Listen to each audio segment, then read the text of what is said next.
Assalamualaikum warahmatullahi wabarakatuh. Perkenalkan, nama saya Afdal Zuhri. Saya dari mahasiswa UIN Imam Bonjol Padang, jurusan Pendidikan Agama Islam. Nah, baik, pada kesempatan kali ini kita akan membahas tentang manajemen kurikulum. Baik, untuk pertama kita akan melihat terlebih dahulu apa-apa saja komponen-komponen yang ada di pembahasan kita kali ini, yaitu manajemen kurikulum. Yang pertama adalah konsep dasar kurikulum. Yang kedua adalah pengorganisasian kurikulum. Yang ketiga, ketatalaksanaan kurikulum. Dan yang keempat adalah pengembangan kurikulum. Nah, baik. Adapun yang pembahasan kita yang pertama adalah konsep dasar kurikulum. Masuk kita kepada pembahasan pengertian kurikulum. Pengertian kurikulum secara istilah yang pada awalnya digunakan di dalam dunia olahraga dan berasal dari kata kurir ataupun pelari dan kurere ataupun tempat berpacu. Pada saat itu, kurikulum diartikan sebagai jarak yang harus ditempuh oleh seseorang pelari mulai dari start sampai finish untuk memperoleh medali ataupun penghargaan. Nah, kemudian pengertian tersebut diterapkan di dalam dunia pendidikan menjadi sejumlah mata pelajaran ataupun subjek yang harus ditempuh oleh seseorang siswa di awal dan sampai akhir program pelajaran untuk memperoleh penghargaan dalam bentuk ijazah. Nah, dari pengertian yang telah disebutkan sebelumnya, di dalam kurikulum tergandung dua pokok, yaitu yang pertama adanya mata pelajaran yang harus ditempuh oleh siswa. Yang kedua adalah tujuan utamanya, yaitu untuk memperoleh ijazah. Nah, ini adalah komponen-komponen ataupun yang terkandung di dalam kurikulum itu sendiri. Dengan demikian, implikasi terhadap praktik pengajaran yaitu setiap siswa harus menguasai seluruh mata pelajaran yang diberikan dan menempatkan guru di dalam setiap posisi yang sangat penting dan menentukan. Keberhasilan siswa ditentukan oleh seberapa jauh mata pelajaran tersebut dikuasai dan biasanya disimbolkan dengan skor yang diperoleh setelah mengikuti suatu tes atau ujian. Nah, pengertian kurikulum di atas dianggap sebagai pengertian kurikulum yang sempit dan sederhana. Dan jika kita pelajari di dalam buku-buku ataupun literatur lainnya tentang kurikulum, terutama yang berkembang di negara-negara maju, maka akan ditemukan banyak pengertian yang lebih luas dan lebih beragam. Kurikulum itu tidak terbatas hanya pada sejumlah mata pelajaran saja, tetapi mencakup semua pengalaman belajar atau learning experience yang dialami oleh siswa dan mempengaruhi perkembangan pribadinya. Nah, adapun pembahasan kita selanjutnya adalah kurikulum sebagai bidang studi. Nah, kurikulum sebagai bidang studi mempunyai makna bahwa kurikulum adalah bidang studi ataupun mata pelajaran ataupun perkuliahan yang memiliki fondasi dan ruang lingkup sendiri seperti bidang-bidang studi lainnya.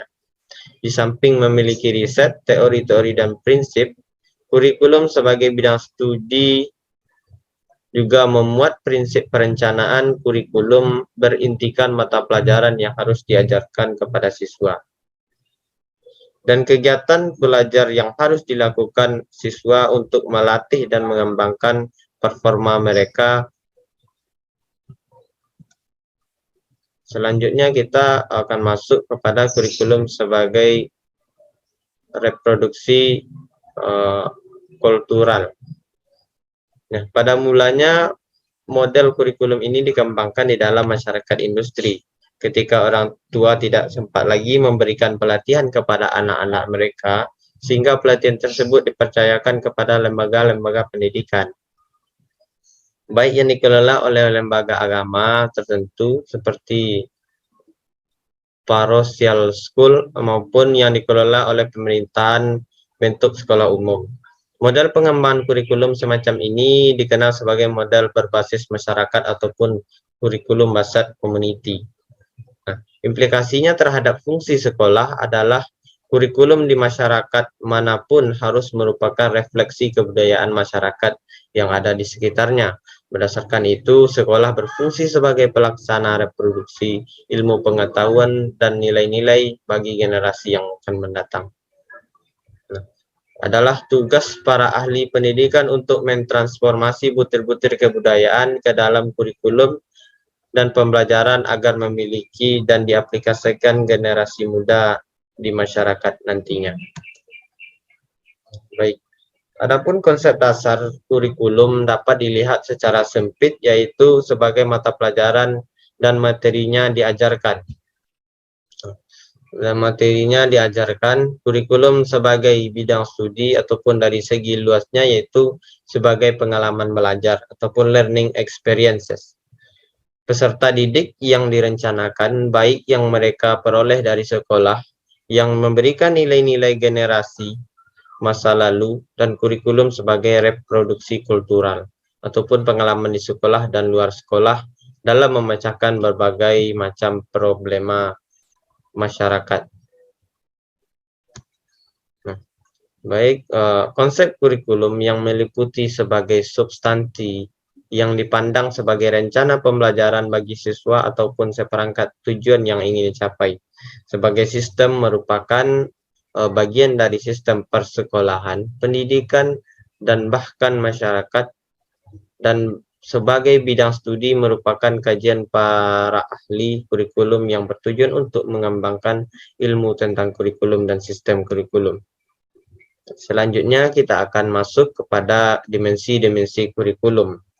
Dimensi kurikulum seperti yang dikutip di dalam dari Hamid Hasan mengemukakan bahwa pada saat sekarang istilah kurikulum ataupun dimensi yang pengertiannya di mana suatu dimensi dengan dimensi lainnya sangat berhubungan, dan keempat dimensi kurikulum tersebut dijelaskan dalam bukunya. Yang pertama itu kurikulum sebagai suatu ide ataupun gagasan.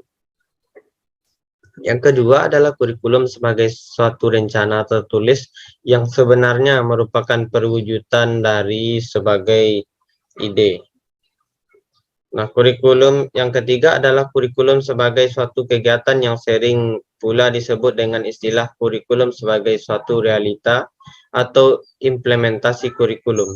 Secara teoritis, dimensi kurikulum ini adalah pelaksanaan dari kurikulum sebagai suatu rencana yang tertulis. Yang keempat, adapun dimensi-dimensi kurikulumnya, yaitu kurikulum sebagai suatu hasil yang merupakan konsekuensi dari kurikulum sebagai suatu kegiatan. Selanjutnya, bila kita merujuk pada dimensi pengertian yang terakhir, maka dapat dengan mudah mengungkap keempat dimensi kurikulum tersebut dan mengaitkannya dengan pengertian kurikulum yang telah dijelaskan pada awal pertemuan tadi. Nah, selanjutnya adalah pengertian organisasi kurikulum. Masuk kita kepada organisasi kurikulum. Organisasi kurikulum adalah suatu program ataupun kerangka kurikulum yang berupa kerangka umum program-program yang akan disampaikan kepada peserta didik guna tercapainya tujuan pendidikan atau pembelajaran yang diterapkan. Ataupun struktur ataupun prosedur pengorganisasian kurikulum menurut Hamalik berpendapat di dalam bukunya adalah pengorganisasian kurikulum terdapat beberapa prosedur yang meliputi. Yang pertama, prosedur pembelajaran. Pemilihan isi kurikulum didasarkan atas materi yang terkandung di dalam buku pelajaran ataupun sejumlah buku pelajaran yang telah dipilih oleh sebuah panitia tertentu. Yang kedua adalah prosedur survei pendapat. Yang ketiga adalah prosedur studi kesalahan. Dan yang keempat adalah prosedur mempelajari kurikulum lainnya.